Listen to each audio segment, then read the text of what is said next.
uma tragédia que comoveu o país. 128 pessoas morreram depois das fortes chuvas que atingiram Recife. Milhares de famílias ainda estão desabrigadas. Roberto Cabrini segue os rastros da lama e revela, a partir de agora, o drama de moradores dos bairros mais castigados da capital pernambucana. Essa é a grande reportagem de hoje. Recife, sob dilúvio.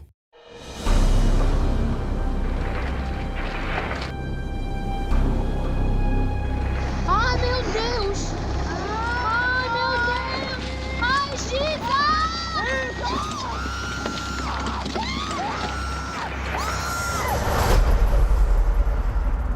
O dilúvio da capital de Pernambuco. E esse é o cenário. Um cenário desolador. Não é fácil caminhar pela lama. E esta é uma área onde morreu muita gente.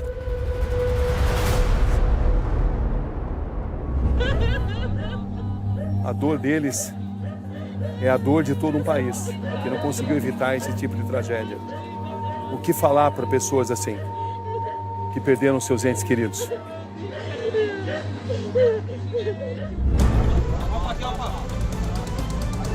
Eu perdi minha esposa, meus 3 filhos. Esse é Richardson André Aguiar da Silva, ia fazer 12 anos. Esse é Romani Cândido da Silva Júnior, ia fazer 8. E este é Lucas Ricardo Aguiar da Silva, ia fazer 10. Me dói muito, sabe que eu não vou ver mais nenhum deles. E de repente a terra virou mar. Eita, meu Deus, olha pra ali, ó. Olha pra aí, ó. Meu Deus do céu. Meu Deus. Meu Deus. Meu Deus do céu. Se é difícil pra gente nesse momento aqui percorrer esse lugar para poder mostrar o que aconteceu, vocês podem imaginar como foi para os moradores a tentativa de salvamento aqui. Casas e pequenas comunidades que simplesmente desaparecem. Sucumbem. Virou as costas e foi evitar dormir na cama e o estrondo. Números que se multiplicam.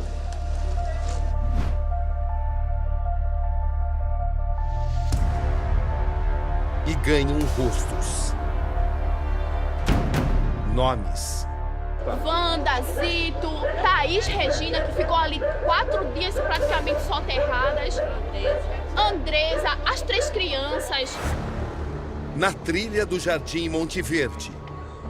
Vejam só a dificuldade que é para escalar esse morro aqui. Até porque essa escada também sofreu ação do deslizamento. Então tudo aqui é difícil. As várias faces dos acontecimentos. Das vítimas. Quando eu cheguei aqui, só vi o piso da casa, aí foi onde eu me desesperei. Aos governantes. 128 mortos, mais de 9.000 desabrigados. Até que ponto o governo estadual fez aquilo que podia para evitar essa tragédia? Todos os entes públicos têm responsabilidade numa tragédia como essa. Uma história que tem que ser contada. E é justamente o que fizemos. A fundo.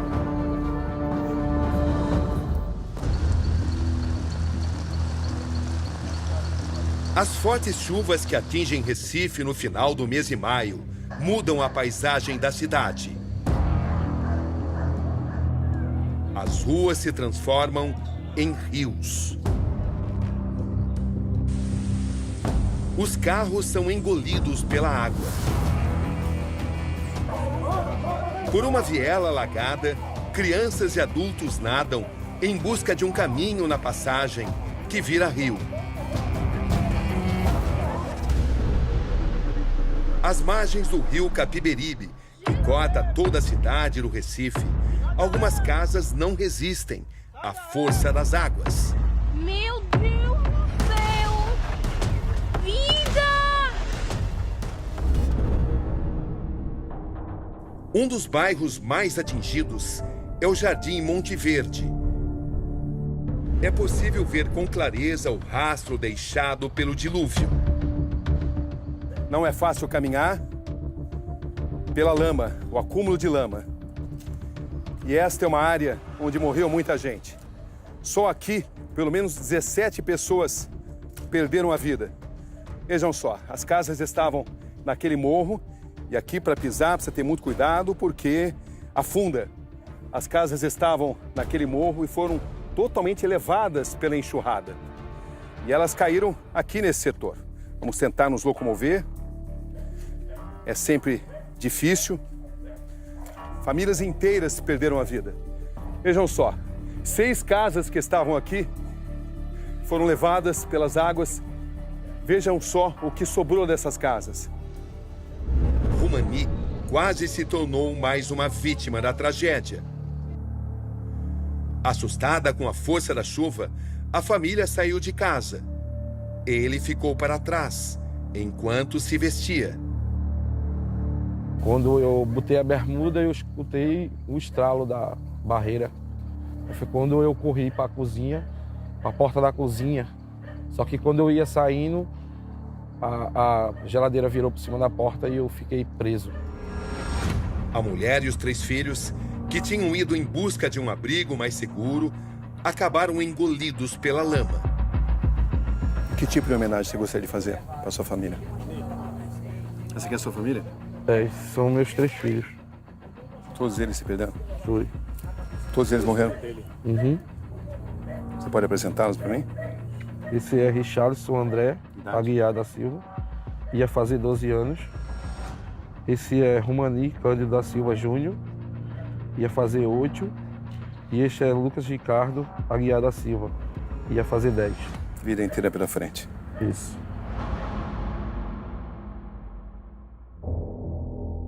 Andresa Carla Nascimento Aguiar. Sua esposa? Minha esposa. Fale sobre ela para mim.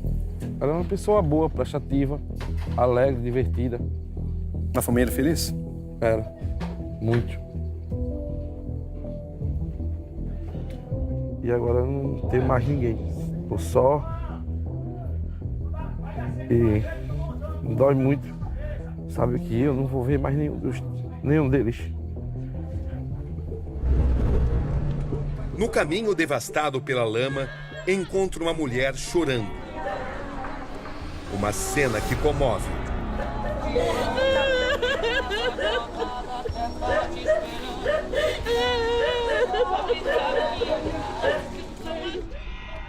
Ela é tia de Thaís Feitosa, mais uma vítima fatal dessa tragédia.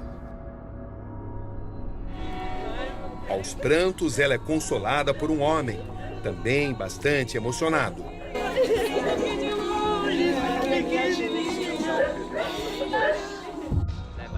É Reginaldo Ramos, pai da engenheira civil de 31 anos. Quem é essa moça? É aqui o pai dela. Minha filha. Sua filha? Onde ela estava? Ela estava na minha casa. Foi ele que a gente conseguiu tirar com vida ainda. Sei. O senhor estava junto com a sua filha? Estava junto eu, minha esposa e minha filha. Enquanto relembra da filha, o pai escuta uma música, justamente a preferida dela. É uma forma que ele encontra de tentar amenizar a perda. A saudade, olha aqui pra cima, tá ligado no céu aquela estrelinha que eu às vezes mostrei pra você.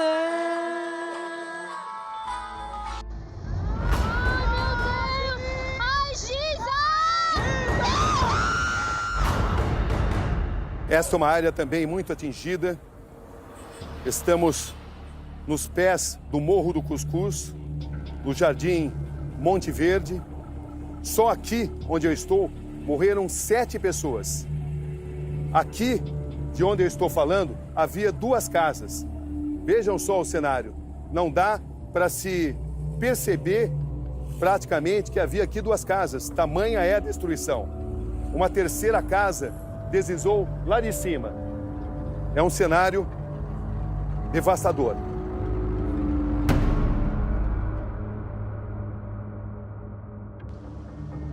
Esse é um ponto particularmente desafiador para a gente atravessar, porque aqui o barro está cedendo. A gente colocou essas tábuas para facilitar Estamos fazendo tudo com muita atenção, porque a situação ainda é precária. Uma montanha de destroços e barro por todos os lados.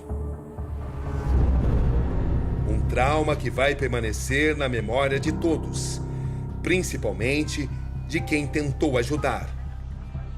Ao meu lado, 3 importantes personagens dessa tragédia que aconteceu aqui no Morro do Cuscuz, no bairro Jardim Monte Verde. Você ajudou no resgate?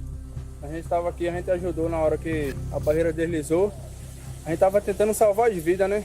Mas a princípio não conseguimos, só conseguimos tirar ele sem vida.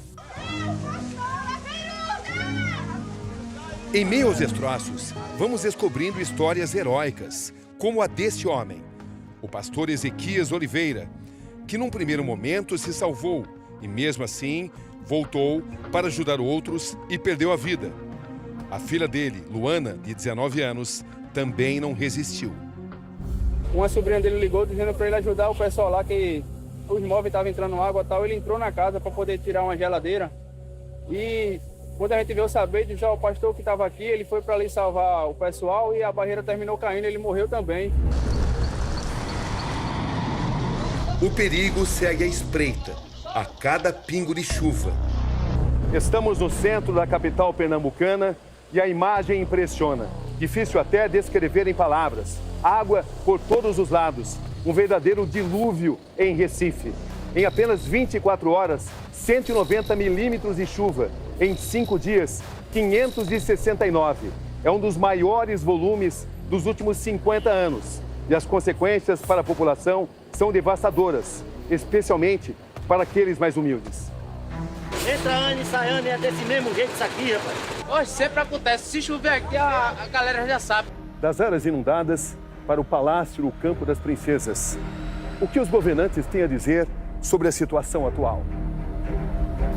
Será que eles fizeram tudo o que poderia ter sido feito? Em um momento tão crítico como esse, me encontro com o governador de Pernambuco, Paulo Câmara, e com o prefeito do Recife, João Campos. Não faltam importantes questões para o poder público. Prefeito João Campos, boa tarde. Boa tarde. Obrigado por nos atender. Como é que o senhor descreve a situação no seu município no dia em que volta a chover na cidade?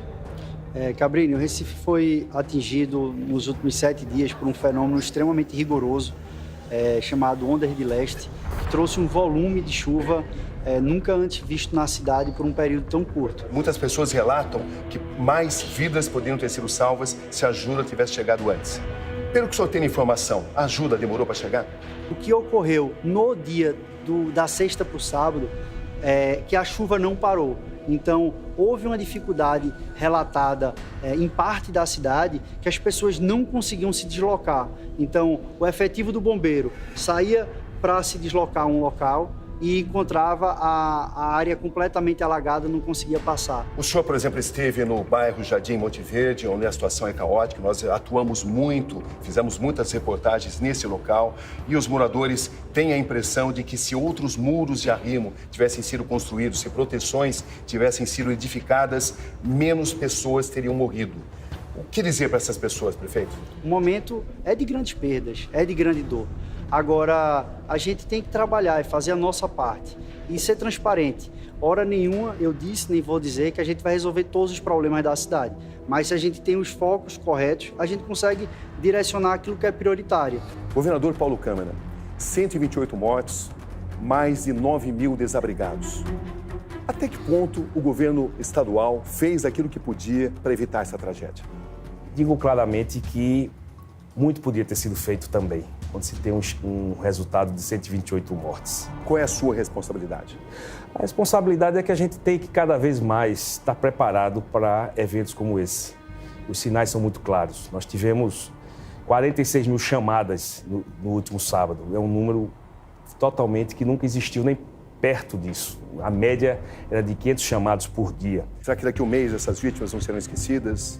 Não vão ser esquecidas e está muito claro quando nós enviamos um projeto para a Assembleia dando uma pensão especial para essas vítimas, elas vão estar marcadas também na certeza de que o olhar precisa ser colocado para que a gente nunca mais precise nem mandar auxílio para quem foi desabrigado, desalojado, nem mandar solicitar pensão especial para quem perdeu os entes queridos. O senhor concorda com aqueles que descrevem os acontecimentos como uma tragédia anunciada? É uma tragédia que fica e uma tragédia que nós vamos ter que trabalhar muito para evitar que outros fatos como esse ocorram aqui. Os grandes desafios dessa cobertura é conseguir ter acesso aos lugares. Essa escada, por exemplo, é quase secreta. Poucas pessoas sabem da existência dela. Mas agora ela é fundamental para que a gente consiga chegar até uma área que foi atingida, exatamente no cume do morro. A continuação dessa reportagem especial, daqui a pouco no Câmera Record.